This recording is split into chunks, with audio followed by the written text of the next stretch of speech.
ஊர் மண்ணு எடுத்து தாமிரபரணி தண்ணிய விட்டு சேர்த்து சேர்த்து செஞ்சது இந்த பொம்மை. இது பொம்மை இல்ல உண்மை. எத்தனையோ பொம்மை செஞ்ச கண்ணம்மா,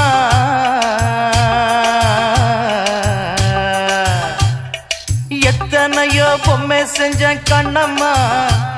அடி அத்தனையும் ஒன்ன போல மின்னுமா, பதில் சொல்லம்மா. தந்தானே தந்தானே தந்தான குயிலே சாமி, தந்தானே தந்தானே என்னோட மயிலே. தந்தானே தந்தானே தந்தான குயிலே சாமி, தந்தானே தந்தானே என்னோட மயிலே.